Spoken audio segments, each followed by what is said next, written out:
I'm Jesse. I run operations here at Breaker Brewing.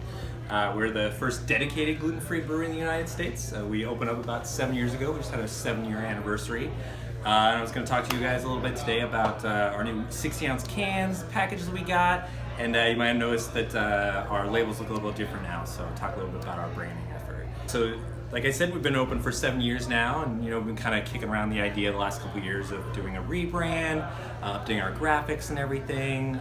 So with the switch to 60-ounce cans, which we kind of sealed the deal and the idea a little over a year ago, we really started seriously looking at it and making it happen. And it just kind of made sense to do them at the same time, to do the rebrand and do the can package release at the same time. So we're very lucky to get the new look in front of people in a new format that they had never seen before.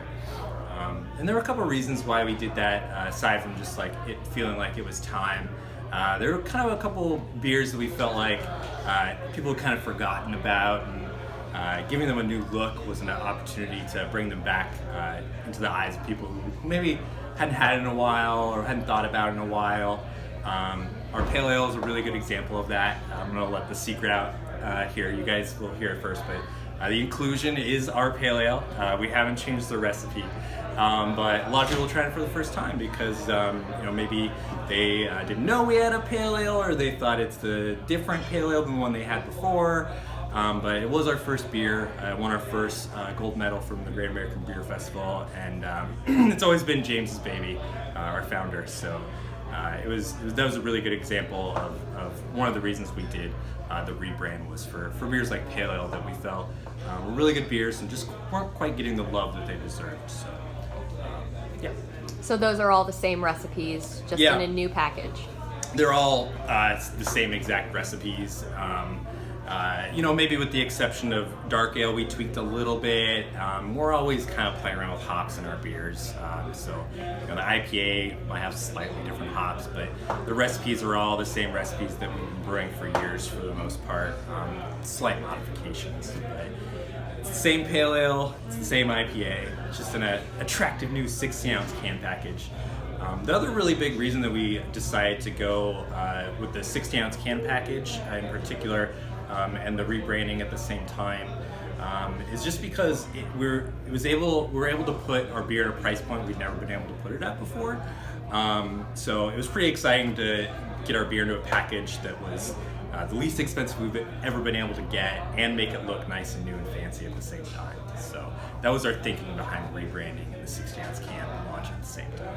Are there any other reasons that you're opting for cans and moving away from bottles, other than what you've already discussed? Yeah, that's a really good question. We definitely have found it's kind of a combination of stuff. Market forces are definitely trending in that direction, and we have to be very sensitive to that. Your average, barley-based brewery, they usually have a really solid, large customer base that's local. And that's not to say that we don't, but our customers are all over the United States. They're all over the West Coast.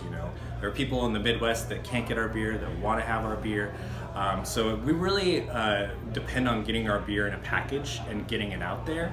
And the can makes the most sense for us, and kind of for a lot of bottle shops that are space limited. And the reason is because you can fit more cans on the shelf than you can fit on bottles. The format is just tighter. You can do it as singles or 4-packs, so it's a little bit more dynamic. And then for our distribution partners, it is a really good thing because they can get more beer on the same pallet size. So shipping costs decrease because of that. We can get our beer into a better price point more consistently across the states that we're distributing.